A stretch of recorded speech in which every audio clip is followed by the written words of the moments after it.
Deep within the ancient canals of Xochimilco, Mexico, hidden behind a thick veil of mist and creeping vines, lies a place that seems to belong in a nightmare.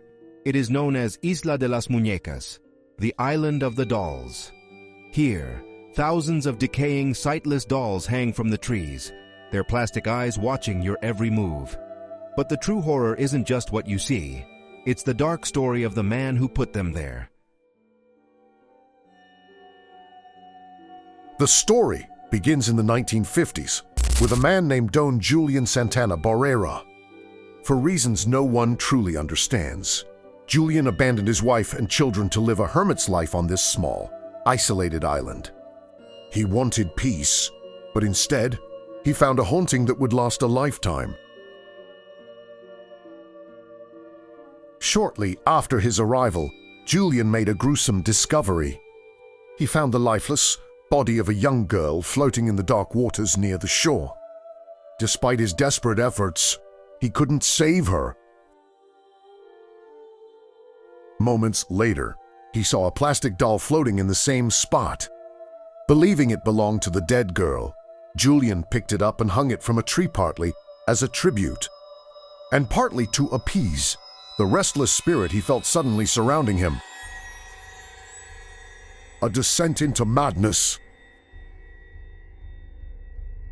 But one doll was not enough. Julian claimed that the spirit of the girl began haunted him, whispering in the dark, demanding more toys to keep her company. Driven by a mix of fear and devotion, Julian spent the next 50 years transforming the island.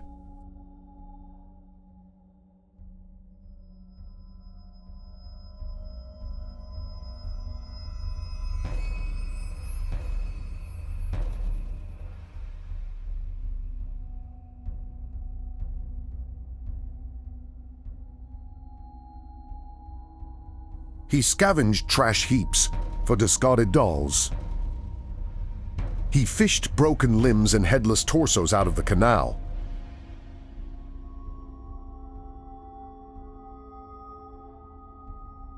He even traded his own farm-grown vegetables for old, weathered dolls from locals.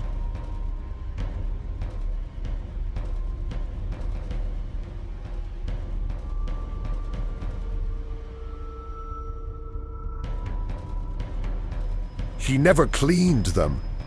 He hung them exactly as he found them, dirt-stained, eyeless, and missing limbs, creating a literal forest of plastic corpses.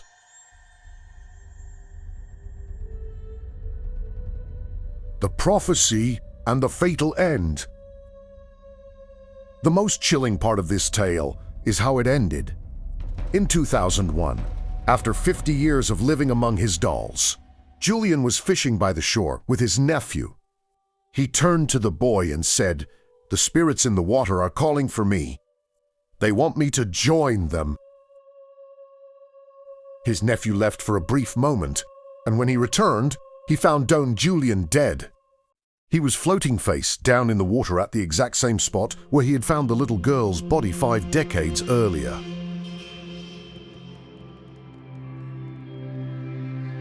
Today, the island remains as a chilling monument to Julian's obsession. Locals and brave tourists swear by 2 things.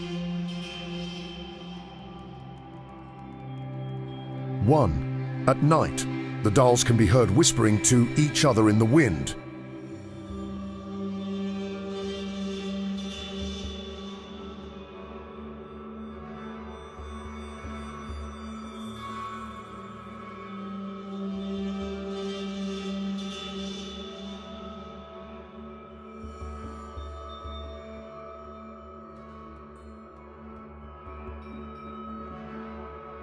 The story of Don Julian and his island remains one of the world's most chilling mysteries. But what do you think? Was it truly the ghost of the little girl haunting him? Or was it the crushing weight of loneliness and guilt? I would love to hear your thoughts. So let me know in the comments below. If you enjoyed this deep dive into the unknown, make sure to hit that like button and subscribe to our channel. Join our community of mystery seekers so you never miss a story from the darkest corners of the world. Thank you for watching and stay tuned for our next episode. Until then, keep an eye on the shadows.